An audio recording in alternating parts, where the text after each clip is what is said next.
Welcome to the Suppress Herald podcast. It's Valentine's Day weekend and President's Day weekend, and the propaganda machine takes no breaks. There's no such thing as a holiday for these folks.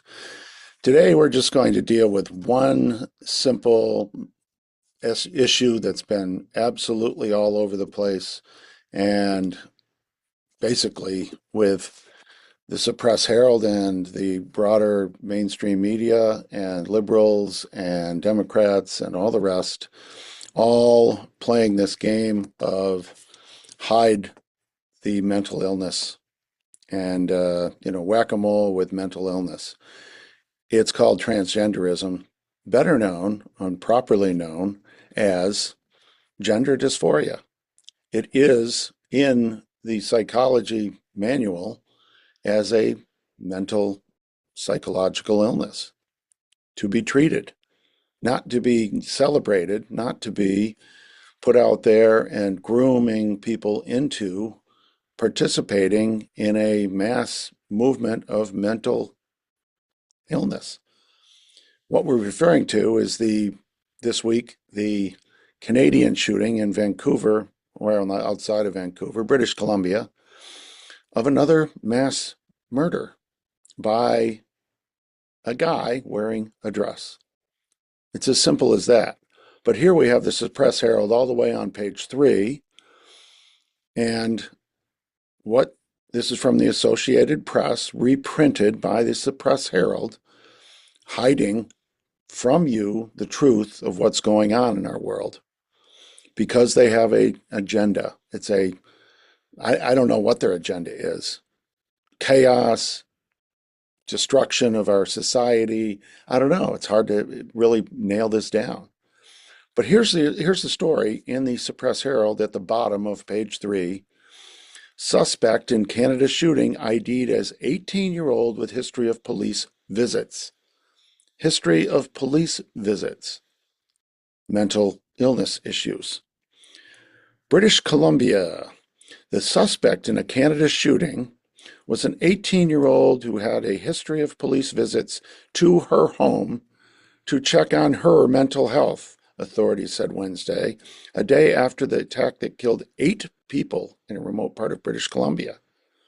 Police said Jesse Van Rootselaar was found dead from an apparent self-inflicted wound following the assault on a school in the small mountain community of Tumbler Ridge.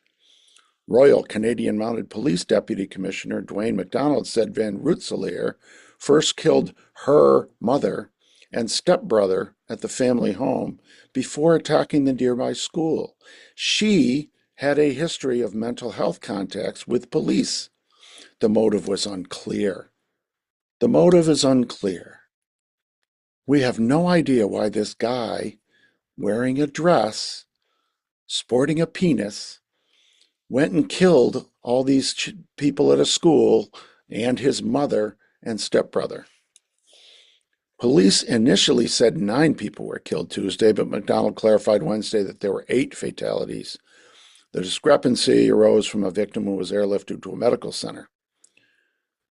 More than 25 people were wounded. So 8 killed, 23 wounded. That's or 25 wounded. That's 33 people shot. The town of 2,700 people in the Canadian Rockies is more than 600 miles northeast of Vancouver, near the provincial border. Go on to the victims. The killings at the home occurred first, MacDonald said. A young family member at the home went to a neighbor who called police. The bodies of the suspect's mother, who was also 39, and her 11-year-old stepbrother were found at the home. They talk about the victims. There is no information at this point that anyone was specifically targeted, except his mother and his stepbrother and the school that he dropped out of. Police recovered a long gun and a modified handgun. Arrived at the school 2 minutes after the initial call. When they arrived, shots were fired in their direction. The attack was Canada's deadliest rampage since 2020, when a gunman in Nova Scotia killed 13 people and set fires that left another 9 dead. So here you have it. An 18-year-old wearing a dress identified by the Associated Press and the Canadian police as a girl, a female. Never in this article, nor in follow-up articles, do we have any clear indication of what's going on here intentionally. The information was out very quickly that this was a transgender, mentally ill 18-year-old guy pretending to be a woman who ultimately killed his mother and stepbrother. His mother, by the way, it has since come out, was a big advocate for transgenderism and rights and recognizing and, you know, being supportive of mental illness, is what it really turns out to be. That didn't work out well. And this is going to be a pattern. And what's not being talked about ever in the mainstream media, and this is where propaganda is dangerous, because these individuals are dangerous. We've had multiple mass murders by transgender suffering individuals. The school in Tennessee, where young children and teachers were killed. We've had the mass murder at a church, at a Catholic school, I believe in Wisconsin, by a transgender suffering individual that we've heard nothing about since then. Just stood outside of a church firing through the church windows into a congregation. And now this. And we had the individual that shot and murdered Charlie Kirk was fraternizing with a transgender individual as well. What's going on here, you might ask?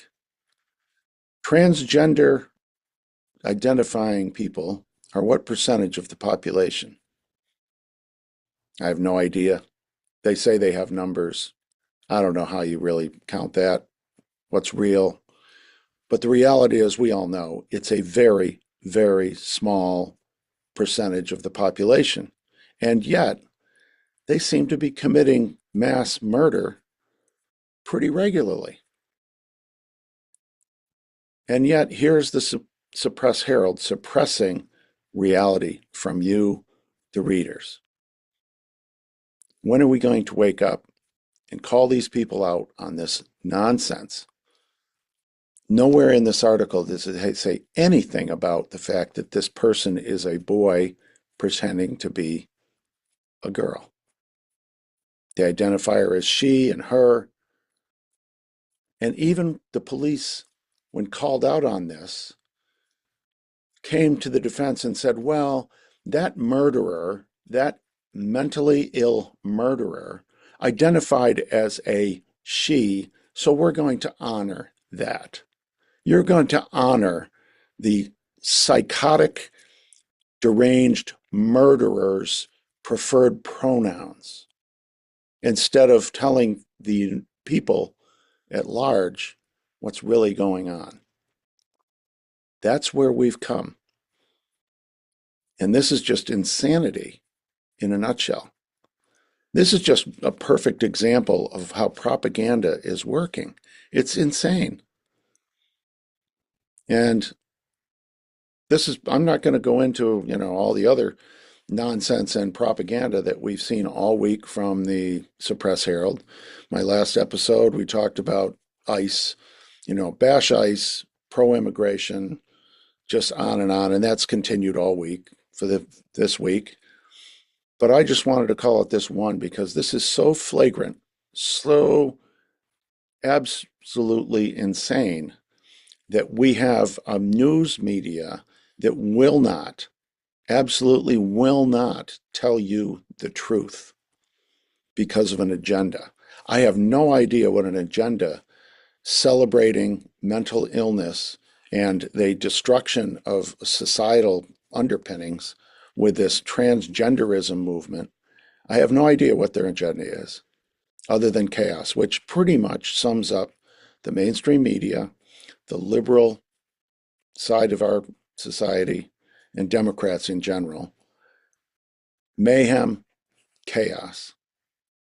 And this just speaks to that. Here we have a mass murderer, killed 8 people, wounded 25 people, killed himself, and they won't tell you it's a boy pretending it's a girl. They bought in completely to his delusion.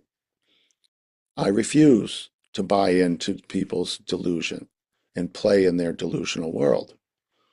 You should also deny them the satisfaction of forcing you to use their preferred pronouns. If they can pick pronouns, why can't I?